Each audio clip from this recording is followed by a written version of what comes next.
The first prophecy that Ezekiel delivered was not spoken, but acted out. Now you son of man, get yourself a brick.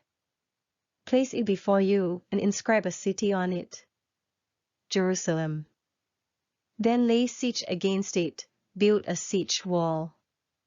Raise up a ramp, pitch camps, and place battering rams against it all around. Then get yourself an iron plate, and set it up as an iron wall between you and the city, and set your face toward it, with your arm bared so that it is under siege, and besiege it. Ezekiel chapter 4, verses 1 to 3 and 7. It was clear to the exiles that Ezekiel was staging the siege of Jerusalem.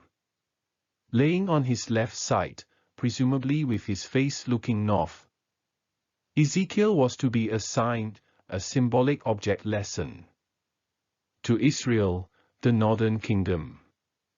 The 390 days corresponding to the years of their iniquity, or years of their punishment according to the ESV.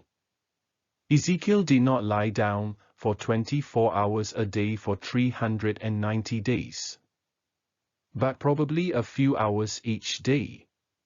As you read on, you will find Ezekiel cooking his bread, eating and drinking, and sitting with elders in his house. Ezekiel was to set his face toward the city. This probably meant that God was setting his face against his own people. The iron plate probably signifies the sins of the people that stood between the city and God, preventing their cries for help to be heard. Chapter 8, verse 18. The bad arm is a sign of God's anger in judgment. Chapter 5, verse 8. After the 390 days, Ezekiel was to lie on his right side for another 40 days, as a sign to Judah, the southern kingdom. He was told to prophesy against Jerusalem. Chapter 4, verse 7. His message of judgment would probably include Chapter 5, verse 5 to 17. Next, Ezekiel acted out the conditions which the inhabitants of Jerusalem would face in exile among the nations. It is about food and drink among the nations being scarce and defiled, and not about famine in the city of Jerusalem. Chapter 4, verse 13. The ration of bread was 20 shekels, or 8 ounces, 250 grams, which is about half a loaf. A typical loaf of bread today is 500 grams. Ezekiel shall drink a sixth of a hin, or 630 milliliters per day, which is about 2 cans of drink. A typical can of drink today is about 330 milliliters. When God told Ezekiel to cook his food over human poop, he protested. Human dung was considered unclean. Deuteronomy, chapter 23, verses 12 to 14. And apparently baking your bread over human dung would render it defiled. God allowed Ezekiel to substitute human dung with cow dung. Today, there are Ezekiel bread for sale in supermarkets and on Amazon. The companies producing them claim that the combination of grains and vegetables provide good nutrition. However, note that the exiles used a variety of grains because there was not enough of any one kind of grain to make bread.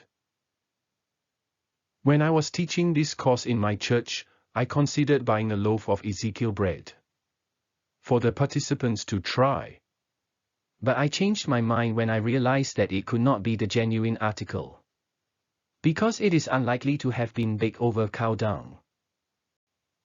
Even before banishment, there will be rationing in Jerusalem, because bread and water will be scarce. The inhabitants would have to eat bread rationed by weight and drink water rationed by measure.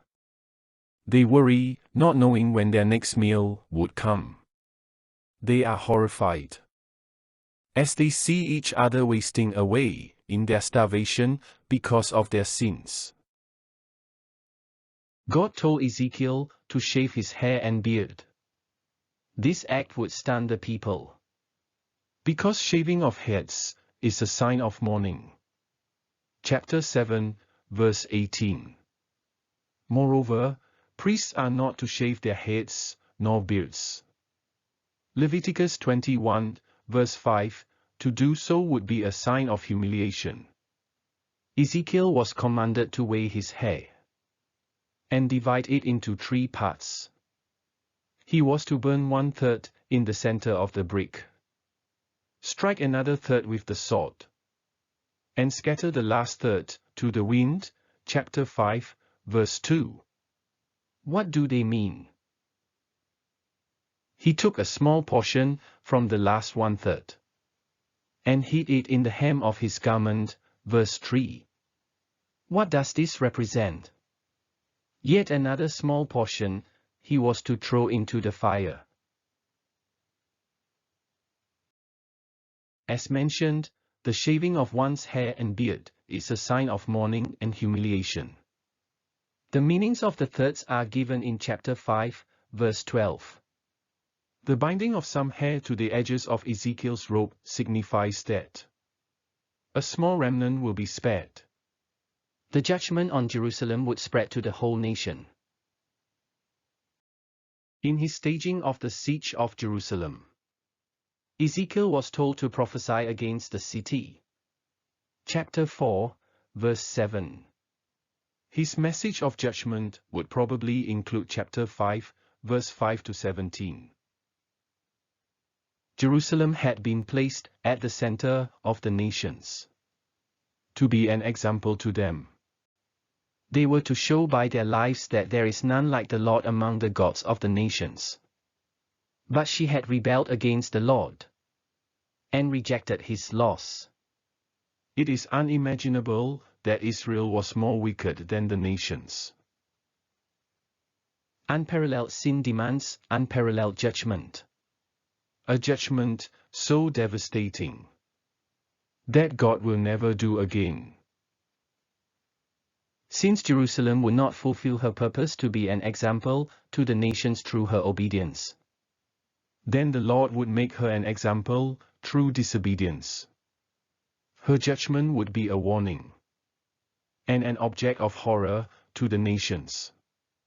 If God would not tolerate the wickedness of his own people and judge them with famine, plague, bloodshed, and dispersion, then what shall be God's judgment on the other nations? The supply of bread will be cut off, and the famine intensified, resulting in cannibalism, parents eating their children, and children eating their parents. Lack of food and water, resulting in death. Death leading to plagues and more deaths. Then there is bloodshed, people slaughtered by the sword of the Babylonians. The remnant will be scattered to many nations. God will withdraw from his sanctuary, because it had been defiled by their detestable idols. He will have no pity and he will not spare. The Lord has spoken and he will do it.